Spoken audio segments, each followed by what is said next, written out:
Déjeme ver si tenemos más videos antes de ir con los maestros. ¿Tendrá más videos de estas preocupantes situaciones en Chicago, Ceci?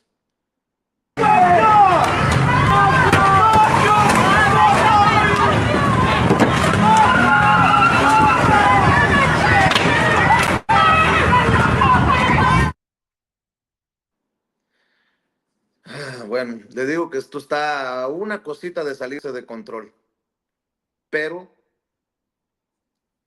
muchas de estas son solo mis opiniones y son punto y aparte. Déjenme saludar al maestro Paco Cruz, al maestro Jaime Hernández, al maestro Norman Pearl. Paco Cruz, más de 47 años en el periodismo, autor de una larga lista de libros, ya sabe que siempre sus más recientes, Las Damas del Poder, más actual que nunca, el de Contexto, García Luna, El Señor de la Muerte, su penúltimo libro, también de Contexto y de Análisis, Tierra Narca y la Guerra que nos ocultan. Un abrazo, Paco, déjame saludar también al querido Jaime Hernández, décadas como corresponsal de guerra, corresponsal mexicano en el extranjero, fundador y conductor de su espacio en YouTube, No Apto para Cínicos, que hay que apoyar con todo, con likes, con superchats, con suscripciones, a las 2 de la tarde de lunes a viernes, tiempo de la Ciudad de México, aquí a través de YouTube, No Apto para Cínicos.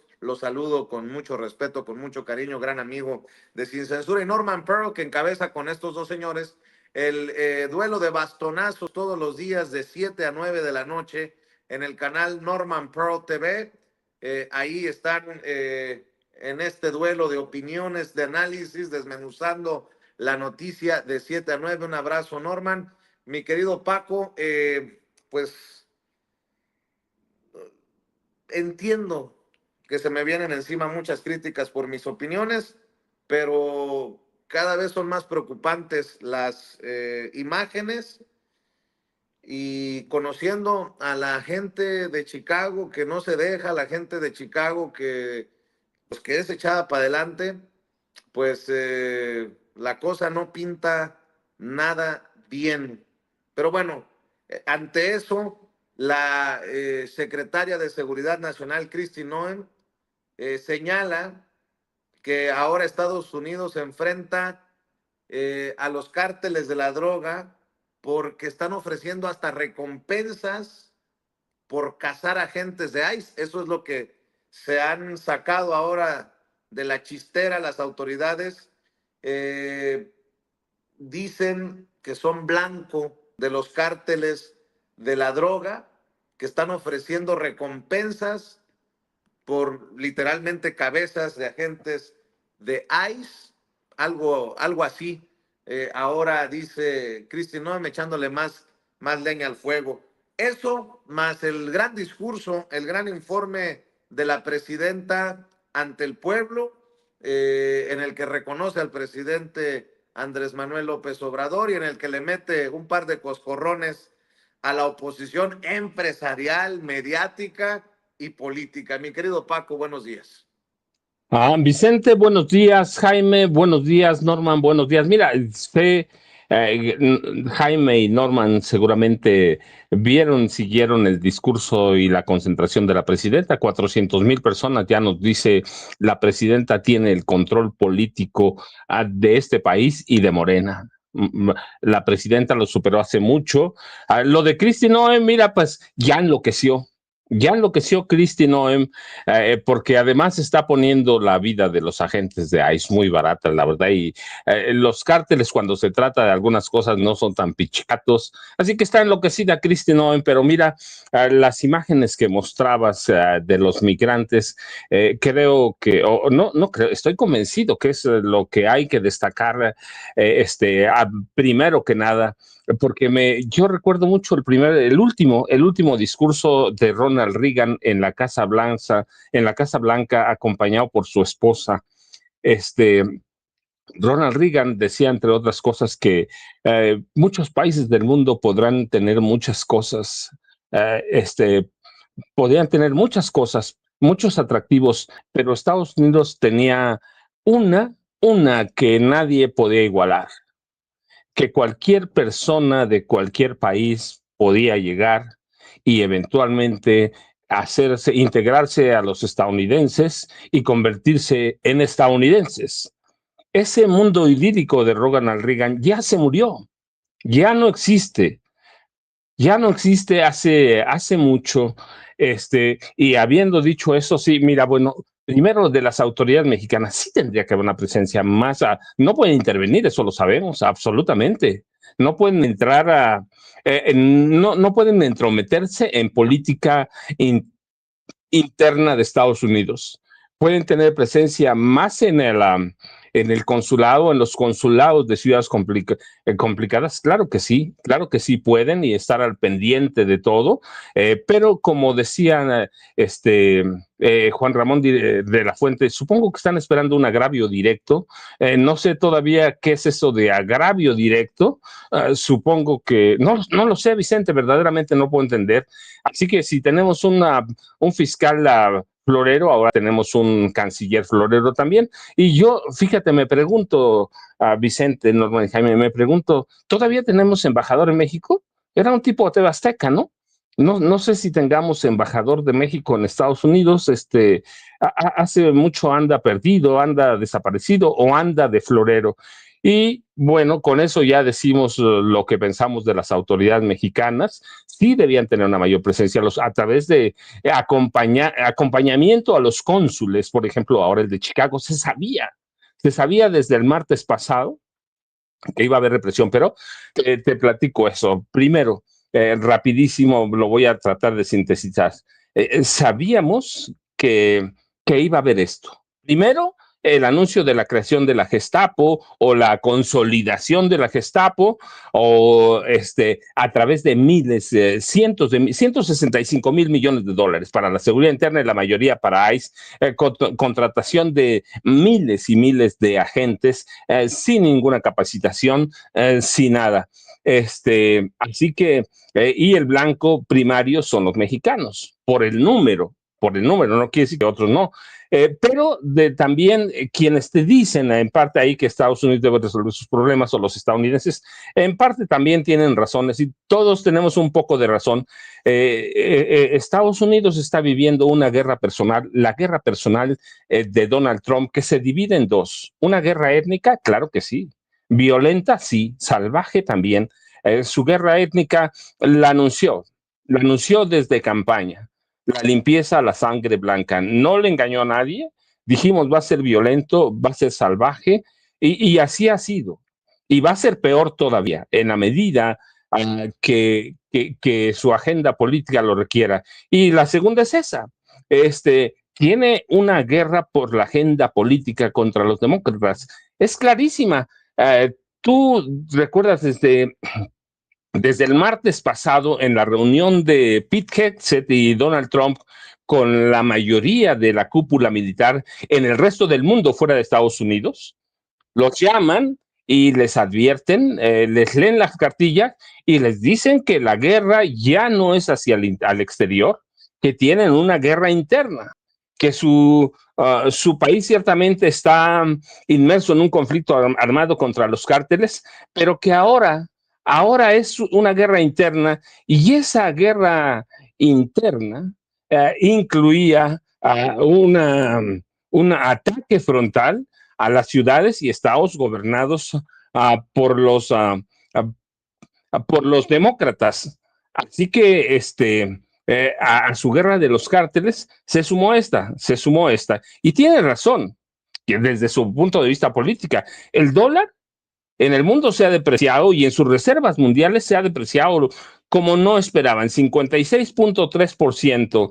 Hay una pérdida de confianza sin precedentes. El déficit fiscal supera 2 billones de dólares. La deuda estadounidense, más de 37 millones de dólares. El fin de semana pasado, el jueves pasado, por primera vez en décadas,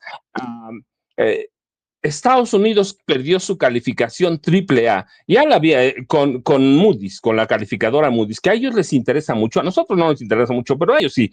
La había perdido en 2011 con Standard & Poor's, con Fitch and Ratings en 2023, y el jueves la perdió con con Moody's. Ese paso perfecto, esa calificación que invita a los inversionistas a llevar su dinero a Estados Unidos, la perdió. No quiere decir que esté mal, no, está bien, pero no tiene esa calificación perfecta que siempre pelean. ¿Sí? Hay 21 escaños en las calificaciones, cayó uno, no es nada, pero sí, para Estados Unidos debe significar mucho porque ese paso perfecto que lo perdió. Así que con todo ese contexto, la guerra étnica se vuelve fundamental. Y él lo dijo en la reunión con los generales. El enemigo está en el interior de Estados Unidos. Por eso se va a resucitar el espíritu guerrero de las Fuerzas Armadas de Estados Unidos aquí. Así que los generales y los almirantes convocados a Cuántico allá en Virginia tienen un mandato, una guerra abierta contra Estados Unidos. Mira, nosotros nos quejamos y analizamos y decimos es una guerra contra México. No hay una guerra contra México, hay una guerra contra todo el mundo. Y lo dijeron en esta reunión con generales contra San Francisco, contra Chicago, contra Nueva York, contra Los Ángeles, y Donald Trump, lo cito, vamos a poner en orden a cada una de estas ciudades. Así que, ¿y cómo calificó este domingo a Chicago Donald Trump? Una zona de guerra. Así justifica el despliegue de soldados. Así lo va a justificar. Hay un poder autoritario que aquí lo dijimos. Yo recuerdo mucho hace tiempo, antes de las elecciones,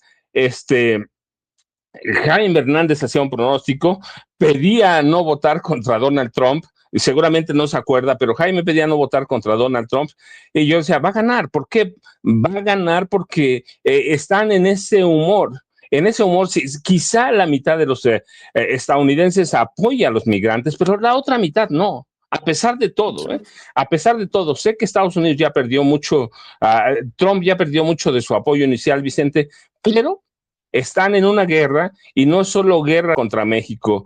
Hay una guerra, una zona de guerra que empieza en Estados Unidos, termina en Tierra del Fuego y los migrantes son el primer blanco de una guerra étnica. Vicente, Norman y Jaime.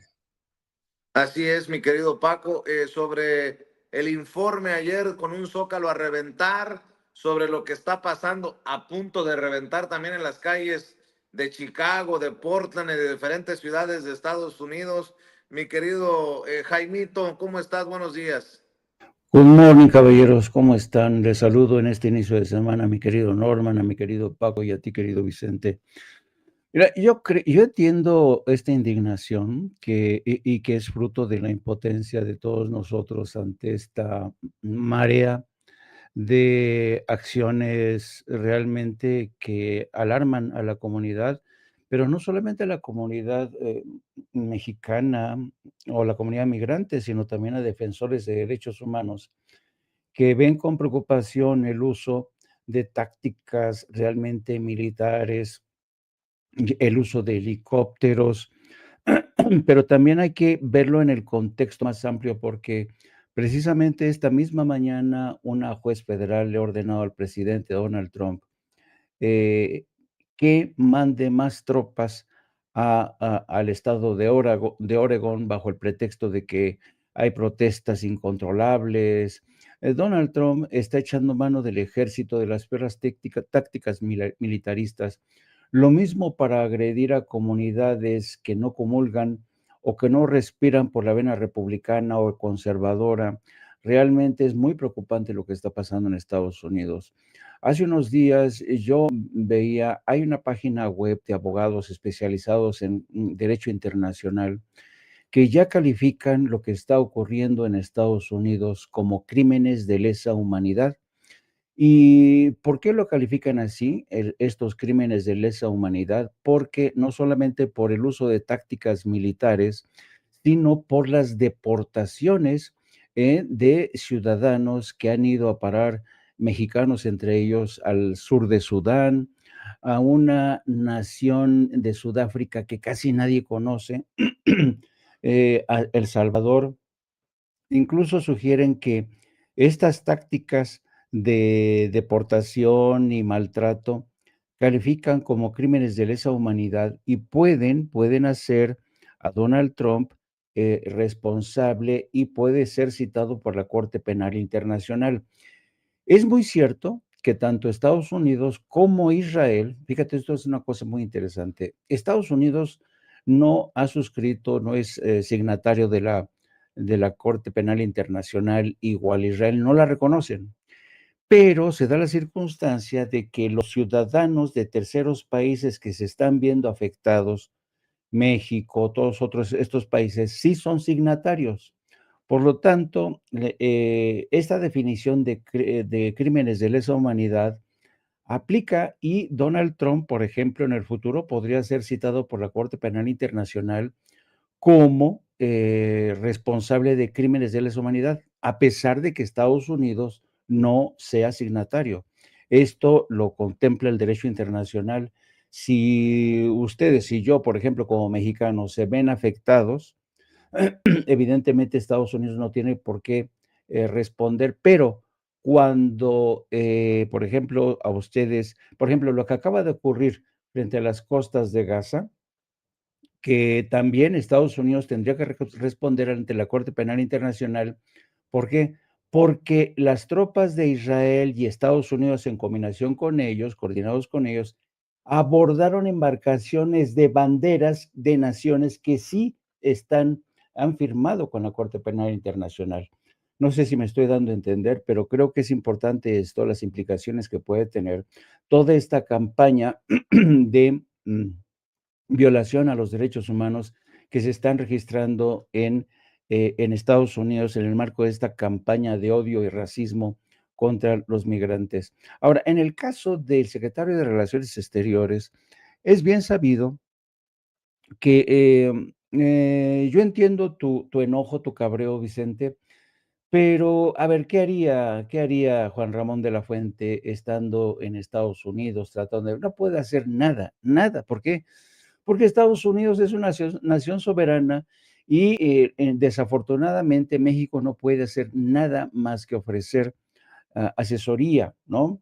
Ciertamente esta es, y tú lo has experimentado cuando has ido a las mañaneras y has batallado una y otra vez haciendo estos cuestionamientos frente a la presidenta, diciendo que qué se está haciendo. Yo entiendo tu frustración, porque a ti te duele, a nosotros nos duele, pero ¿qué pueden hacer Claudia Sheinbaum, ¿no? ¿Qué puede hacer más allá de estar al pendiente de lo que ocurre a nuestros migrantes? Pues no se puede nada más. ¿Por qué? Porque se trata de una nación soberana que ha hecho de la violación de los derechos humanos a los inmigrantes su principal arma para deshacerse de los migrantes.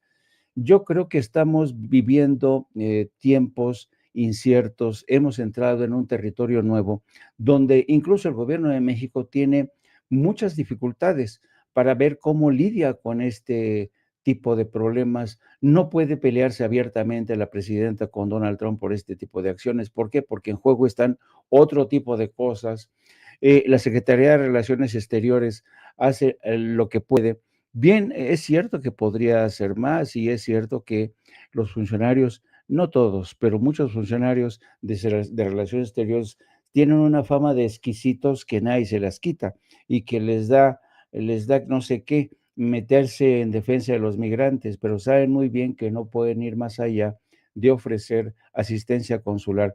Así es que yo creo que vamos a estar viviendo y viendo estas imágenes indignantes, apretándonos los dientes, indignados, frustrados, te entiendo perfectamente, querido Vicente, pero creo que, insisto, no podemos, imagínate que tú y yo pudiéramos entrar ahí, o con el maestro Paco, que en Estados Unidos le tienen mucho miedo porque ya saben cómo es de violento, y entonces, no, pues nos madrean y nos mandan, igual quizá nos mandan a Timbuktu a los tres.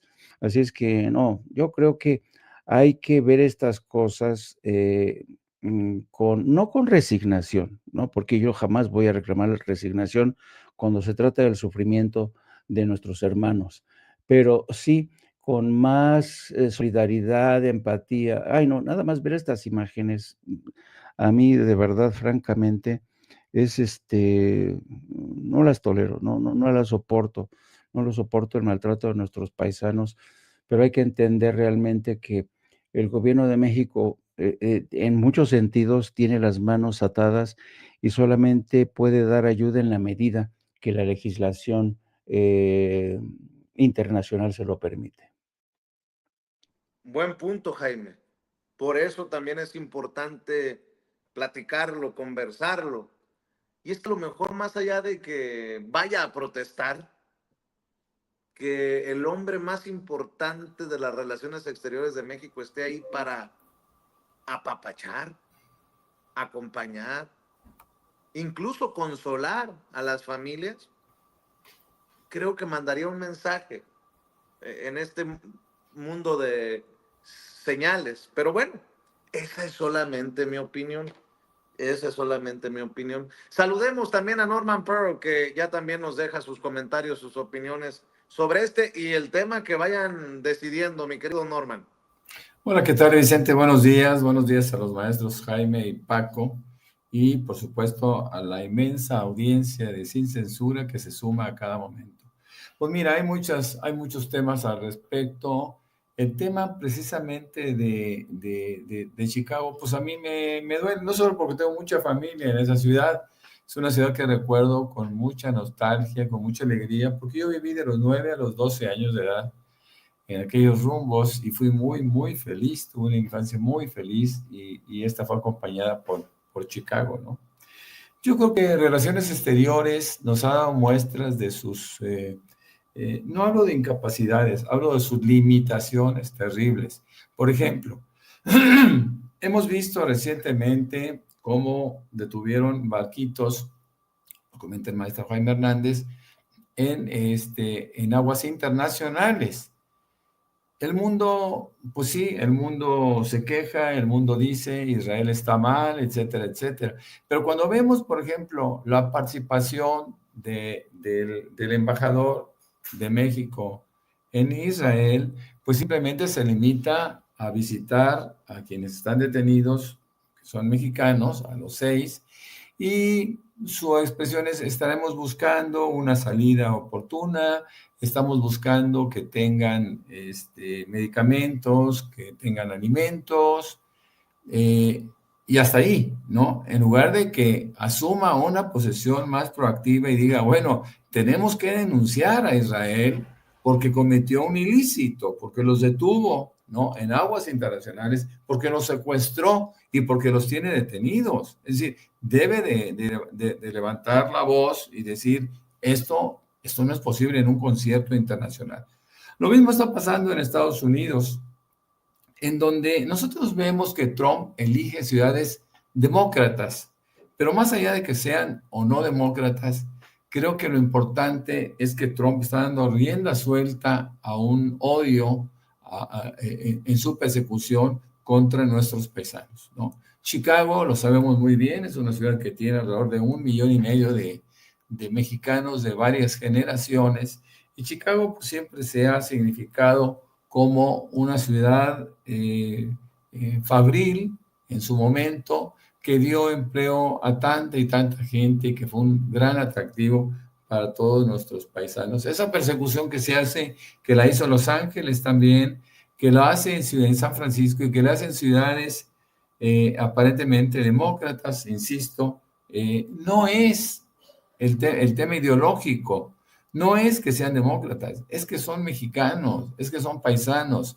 Y estas son de las cosas que nosotros tenemos que reclamar a través de Relaciones Exteriores, y tenemos que reclamar a través de la misma Presidenta de la República para que sea un poco más enfática, para que sea más firme en sus acusaciones, ¿no? En contra del gobierno de Trump. Por lo que viene haciendo. Sabemos perfectamente bien que la presidenta tiene que actuar con mesura y lo tiene que hacer porque están en juego 130 millones de personas en una interrelación comercial tan grande. Pero los migrantes no solo son para enviar remesas, los migrantes son gente nuestra, es gente mexicana que tiene por supuesto, que los mismos derechos que los que vivimos en México y que tienen que ser atendidos de una forma más amplia, más seria, más firme. Cambiando de tema, veo, por ejemplo, que Netanyahu, este criminal de guerra, viene actuando a través de todo un mecanismo de apoyo, por así decirlo, del partido ultraderechista que lo sostiene en el poder y que ahora, le reclama que haya aceptado los 20 puntos propuestos por Trump, porque hay algunos temitas que no son suficientemente sancionadores con respecto a Hamas, con respecto al mismo pueblo de Gaza en Palestina. Yo creo que Netanyahu eventualmente está entre la espada y la pared. Está por un lado Trump queriendo ganar el premio Nobel y por otro lado está sus correligionarios de la ultraderecha israelí que no se conforman con esos 20 puntos. Ellos quieren avanzar y tomar todo el territorio, y no solo de Palestina, quieren varios territorios de 4 o 5 países que le circundan. Así que es un tema serio, es un tema importante que nosotros tenemos que tomar en cuenta. Pasando al tema de la entrevista que Adela Micha le hace a Diego Fernández de Ceballos, a quien no sé quién le llama el jefe, y también hay que decirlo, no sé qué jefatura hay ejercido o ejerce en este momento o en su momento, porque de la noche a la mañana empezó a decir el jefe y yo dije, bueno, ¿y de qué se trata? Este hombre que seguramente sacaron una vez del sarcófago buscando, pues tratando de tener cierta interlocución con la gente. Es increíble cómo Adela Micha le pregunta, tú pudiste ser presidente y te me rajaste. Y fíjense nada más, Fernández Ceballos cita a su socio, al prianismo en su nacimiento, Carlos Salinas de Gortari, que dice que Salinas de Gortari dijo en Proceso, tuvimos que crear un grupo de asesores inmenso que asesoraran al PRI para poder ganar esa elección y nos arreglamos con los medios de comunicación. Así que él abiertamente habla de esa complicidad con los medios de comunicación desde entonces. Nos tuvimos que arreglar con los medios de comunicación para que ganara Zedillo. Fíjense, y también le preguntan, Fernández Ceballos para muchos es docto, ¿no? Es un hombre culto y nada más lejos de la realidad. Entre otras cosas, algunos seguramente me van a cuestionar, pero él dice, mi padre me llevaba a los mitines y ahí fue donde yo me interesé por la política. Creo que Fernández Ceballos ya totalmente en su sarcófago y que tiene salidas eventuales, sale a decir cosas que la gente hubiera querido escuchar, como el tema de que él no se rajó. Bueno, entonces que regrese a punta diamante, ¿no?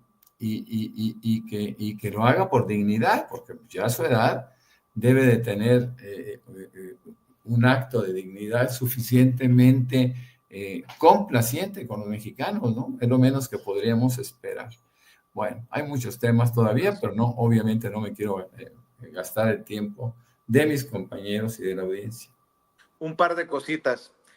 De La Opinión, Leo, del periódico La Opinión. Juez impide a ICE encarcelar a migrantes que entraron a Estados Unidos como menores no acompañados.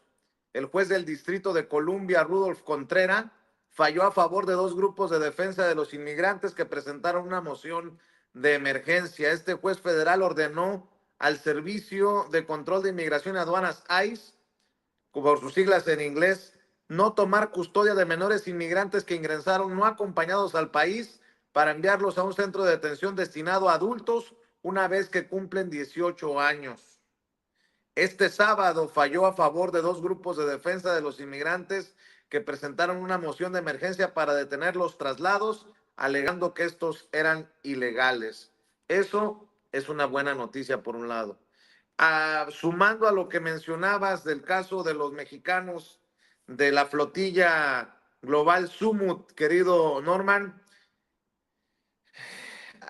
habría incertidumbre por mexicanos presos en Israel. De acuerdo a la jornada, leo de la jornada, informes de la Secretaría de Relaciones Exteriores sobre mexicanos detenidos en la prisión de Ketziot en Israel son escuetos, señala abogado.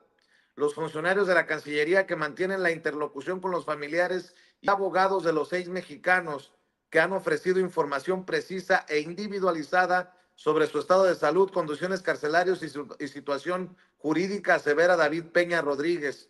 El grupo de familiares, amigos y defensores mantienen comunicación directa con el Centro por los Derechos Civiles de la Población Árabe en Israel. Sobre el tema de la presidenta y su discurso, hay que revisar las primeras planas. Mi querida Ceci, revíseme por favor lo que aparece en los periódicos de circulación nacional. En el periódico Reforma, defiende legado de AMLO, omite robo de combustible, en lo que se enfocan en el periódico Reforma del informe de la presidenta Claudia Sheinbaum Pardo. En el Universal, Sheinbaum, quien robe o traicione al pueblo, pagará las consecuencias. En el Excelsior, no camino sola y no gobierno sola ante un zócalo capitalino repleto. Milenio, la honestidad es la regla y quien robe irá ante la justicia, dice Claudia Sheinbaum Pardo. Mire, a esto me refiero. Esteban Moctezuma Barragán. La fortaleza de Norteamérica ante China depende ahora del TEMEC. Bueno, está bien. Cada uno enfocado en lo que quiere, ¿no? Y no estoy diciendo que esté mal. Simplemente lo dejo ahí sobre la mesa. En la jornada, Sheinbaum, vamos por el camino correcto. En la 4T no hay cabida para la corrupción. En el Financiero, vamos por el camino correcto, dice la presidenta Claudia Sheinbaum Pardo. Quien robe al pueblo enfrentará la justicia, advierte la presidenta. El poder no es para enriquecerse, es para servir con humildad. En el Heraldo, me paso el Economista porque estoy revisando lo de la presidenta. En el Heraldo de México, estoy segura que vamos por el camino correcto, dice la presidenta en el Zócalo. En el Sol de México, Claudia Sheinbaum, presidenta de México, estoy segura que vamos por el camino correcto, cierra su primera gira nacional con llamado a la unidad y defensa de la soberanía. Somos un país libre. En Reporte Índigo, Sheinbaum reafirma la transformación. En La Razón de México, Claudia Sheinbaum Pardo, vamos por el camino correcto, manda mensajes a deshonestos y potentados. Y en El Independiente, Claudia Sheinbaum Pardo, la ley contra corruptos, imperdonable, quien robe al pueblo, advirtió en su mensaje. Y ante Estados Unidos, la defensa de la soberanía. Es lo que dicen los periódicos de circulación nacional. Mi querido Paco, escucho tus comentarios. Rapidísimo, creo, es necesario destacar que la conmemoración del 2 de octubre, la marcha infiltrada por el Bloque Negro, en realidad eran vulgares ladrones, ¿sí? Eran vulgares ladrones, ya está documentado, por ejemplo, tienen identificados a 3, Pedro Antonio Astudillo Rangel, Diego Godoy Ramírez, Alexis Peñalosa Bautista, 4 tienen ya bien identificados, que robaron más de 50 millones de pesos en joyas. La mayoría se recuperó, pero pues ese bloque negro que vemos en Europa, Francia, Alemania, incluso que vimos aquí en la toma de posesión de Enrique Peña Nieto, pues es una mera faramaya, es una disfraz para vulgarmente asaltar a Vicente. Y yo ya sabes, @ Paco Cruz Jiménez en X antes Twitter, Francisco Cruz Jiménez en Facebook. Nos vemos más de rato o mañana muy temprano. Vicente, Jaime y Norman. Querido Jaime Hernández. Pues mira, yo quería llamar la atención sobre un artículo que publicó The New York Times el pasado 4 de octubre. Es un artículo interesante, se lo pasé a Ceci. que empezó a circular, ha circulado estos días en las redes sociales, en el sentido y diciendo que la gente en México está indignada con la riqueza de algunos de los representantes de Morena. Se refieren a los casos de los viajes de Andy, se refieren a los casos de este enriquecimiento que le quieren atribuir a Dan Augusto López. Y el New York Times publica en su primera plana esta historia que pues la derecha se ha encargado de publicitar y decir, pues sí es cierto, en México es indignante que un partido como Morena, que llegó para reivindicar a los pobres, se esté dando una vida de ricos. Evidentemente, el artículo carece de rigor, no tiene esta dimensión o la seriedad que tiene que tener un artículo para sustentar una tesis tan contundente, ¿no? Pero llama la atención que después de publicado este artículo, la presidenta ayer desde el Zócalo dijera que quien robe, quien traicione, irá a la cárcel. Miren, aquí una vergüenza de riquezas para el Partido de los Pobres de México. El partido dominante de México, Morena, llegó a defendiendo a los pobres. Ahora tiene que explicar el lujoso estilo de vida de algunos de sus miembros más prominentes.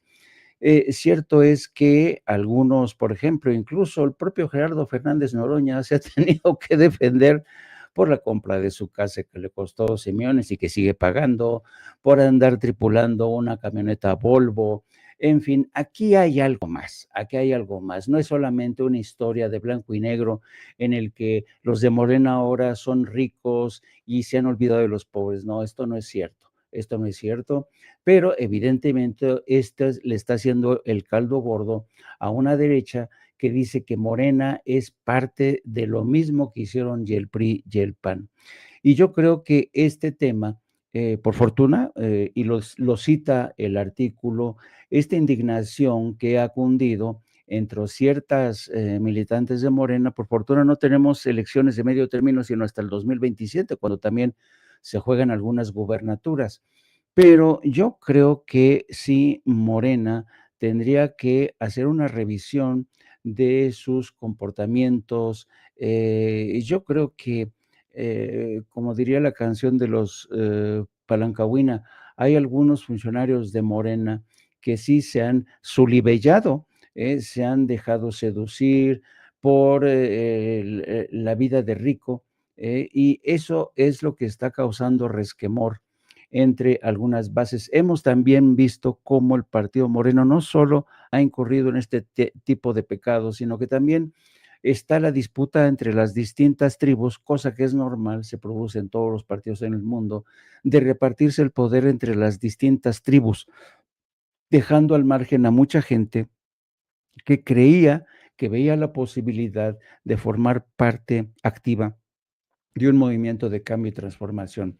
Yo creo que esas son las asignaturas pendientes que tendrá que mirar Claudia Sheinbaum de aquí al año que entra, al 2026 y 2027. Yo creo que Morena necesita un proceso de reflexión y por otro lado, y en última instancia, o en último término, quisiera hablar de la retórica del domingo en Palacio Nacional. Yo creo que Morena y la presidenta también tienen que valorar la retórica. La retórica que usó el domingo la presidenta sigue funcionando, va a seguir ilusionando a las bases. Yo creo que también que hay que repensar mucho esta retórica de que se oiga bien y se oiga lejos, que se repite hasta la saciedad. Yo creo que la gente necesita un nuevo tipo de discurso, pero creo que lo más importante es lo que apunté en primera instancia, es decir, Morena tiene que reflexionar y tiene que reconciliarse con su base. No se les olvide, a las 2 de la tarde, no apto para cínicos, de lunes a viernes en YouTube, @Jaime Journo, en Twitter, bueno, en X, del maestro Jaime Hernández. Querido Norman. Pues miren, la verdad es que yo creo que la gran noticia, y es una noticia que debe de durar muchos días, meses, años, es un informe honesto por parte de la presidenta en donde pondera hechos tan relevantes como, por ejemplo, y que hemos venido dando cuenta, leyendo, enterándonos durante todo el año en las mañaneras, en donde ella va informando acerca de los avances, pero el haber permitido, no solo permitido, el haber motivado salir de la pobreza a tantos millones de mexicanos, creo que tiene el mayor de los significados. El hecho de que no se deslinde de Andrés Manuel López Obrador es también relevante porque ella entiende perfectamente bien que este gobierno es un proyecto de largo plazo que inicia en 2018, pero que no sabemos cuándo va a terminar, para fortuna de todos los mexicanos. Yo soy Norman F. Pearl, a mí me encuentran en X con ese nombre, también en Facebook, y por supuesto, para nosotros, nuestros momentos, o para mí, el momento estelar es de 7 a 9 de la noche, con los maestros Jaime Hernández y Paco Cruz, de lunes a viernes. Y basta con que se metan al canal Norman Pearl TV, y con eso ya se pueden incorporar, se pueden suscribir si lo desean, y aquí estaremos platicando. Como siempre, muchas gracias, mi querido Vicente, gracias a toda la audiencia, gracias a los maestros extraordinarios. Que tengan buen día. Gracias, mi querido Norman. Presten atención a lo que escribe Luis Pasos P. Me imagino que el P es de pendejo, porque así son los analistas de la derecha. Luis Pasos P. En Twitter dice, a ver, este güey se me acaba, aquí está. Luis Pasos P dice en Twitter que es economista sin titular.